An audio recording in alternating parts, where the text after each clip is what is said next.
Tomorrow we are going to paint like Matisse, who was one of the greatest painters ever. He advanced art in so many different ways, from arbitrary color to subject matter to his influence on generations to come. And he's also someone I think he's great to look at as an artist because he kept doing it. He did it into his, last years of his life when he couldn't really paint anymore. He did cutouts and had assistants help him do that. So in that way, he's always really inspiring to me.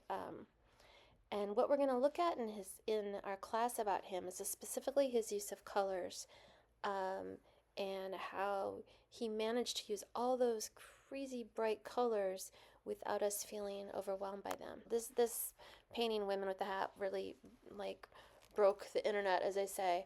It had these expressive marks, and he totally played with color, and instead of flesh tones, the skin is green.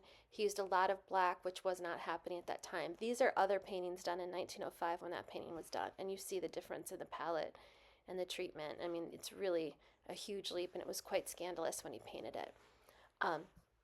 So he was really maverick in all ways. But what we're going to look at him, like I said, is we are going to look at what makes Matisse Matisse. So we're going to use a lot of textiles, a lot of bold, bright colors, but in order to make that work, we have to have areas of neutralized color, dull color. Like this one on the left is dull, and those dull colors, but therefore we're able to use a lot of red and yellow because our eyes are getting a rest on those areas of desaturated color. We'll talk more about that, but he's a really great person to look at when you're learning how to control color and create a focal point and create tension and drama. We'll also use a lot of black, just like he did. Again, these are more colors of the era that was like right around him, and there's no black in it. And Impressionism, well, there's some, but there was not a heavy use. But look at that compared to what he was doing. It must have been completely jarring to see these in context of what else was happening at that time.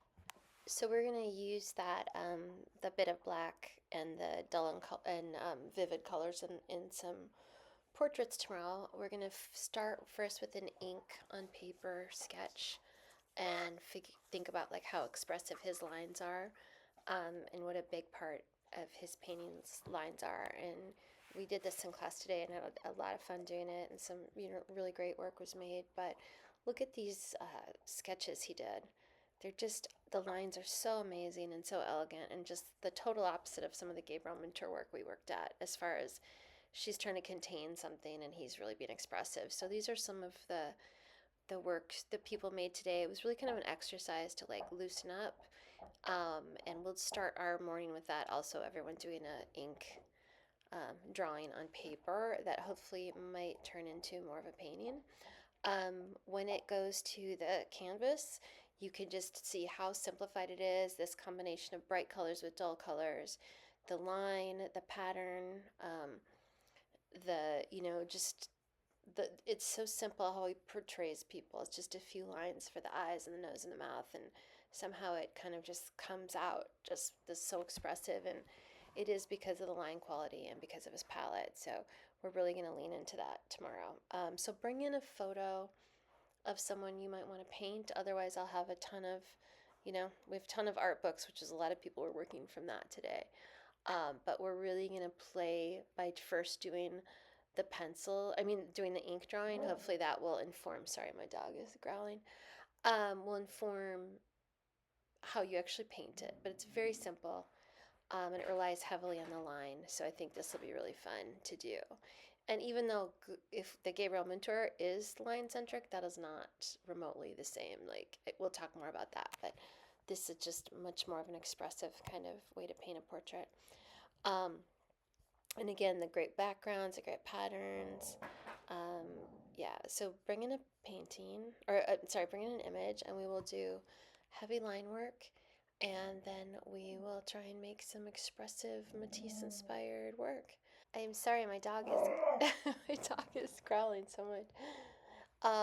This is a contemporary painter, Pierre Boncampien. I love his work, obviously leaning heavily into Matisse, but in a much more modern way, a much more muted palette. I love this painting. So yeah, this could inspire you also. Another, oh my goodness, sorry.